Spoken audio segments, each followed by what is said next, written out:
Hi, this is Gary from Penultimate Performance. Now today we're going to talk about a good warm-up drill you can use prior to your golf game, or even use this drill in your weight room sessions to make some good hip mobility gains. Okay, a little disclaimer before I start first. I'm not a golf coach, but what I'm here to talk about is actually the joint mechanics required for the golf swing, right? So let's get into it. Now here I have a stick, but just pretend this is a golf club, right? So I'm gonna get into our initial phase of the backswing first. Now, what happens that you need to shift your weight towards that right side, right? Almost sitting back into the right hip. Now, this is called hip internal rotation.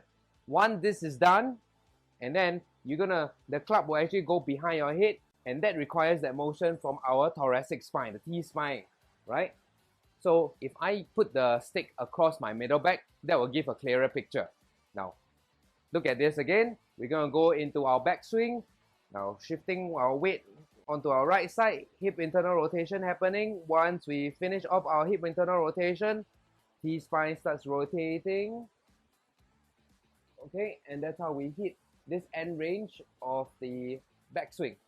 Now, we're going to go through that same joint motion as we come down to hit the ball, and then it will happen on the other side. Hip internal rotation of the left, T-spine rotating on that left as well. Okay, now what happens when we don't have enough hip internal rotation? Let's take a look. Okay, when we sit into our right hip, okay, let's say we don't go as far back or shift over as much. What commonly happens is that we're gonna end up requiring more range from that T-spine area. Now, if we don't have that, what we end up doing is we're gonna extend our lumbar spine. When I say extend lumbar spine, it means from the side. Just take a look at this. Okay, neutral spine, extending. So it's almost like you're arching back just to get that additional range. And what commonly happens is that we develop back pain over time, right? With many repetitions of this. Because your lumbar spine is not supposed to be assisting in that rotation much. Okay, a little is fine, but the main job of the lumbar spine is more for stability. Okay, so now we're gonna go into the drill that's gonna help us get more internal rotation. Enter the kickstand hinge.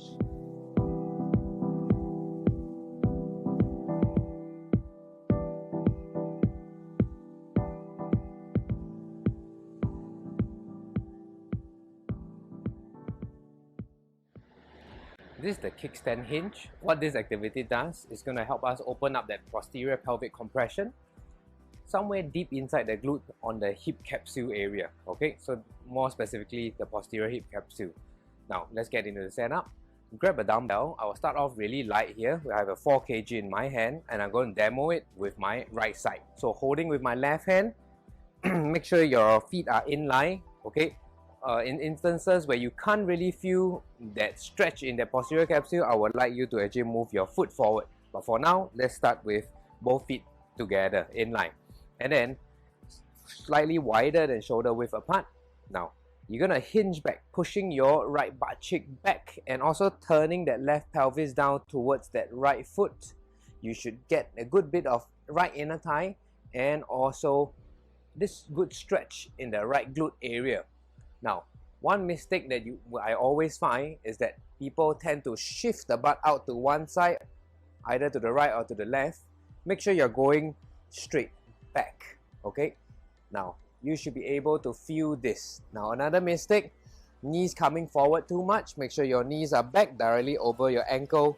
Keep the weight mostly on the heel area of your right foot. Hold this position and then coming back up, pushing from the inner part of your right foot. Now let's go for a second rep. Again, hinge at your hip, pushing the right butt back, reach the dumbbell towards that right midfoot area. Again, hold for around 5 seconds and we push it back up. So I'd like you to pair this with your inhale and exhale. As you go down, exhale. Hold for 5, 4, 3, 2, 1. Inhale on your way up. Okay, and that's how you do the kickstand hinge. Go for the prescribed number of reps. And there you have it, the kickstand hinge exercise. I'll recommend 6 to 8 reps and perform it for 3 sets. Okay, so if you found this video helpful, please like and subscribe. or share with your friends, and I'll see you the next time.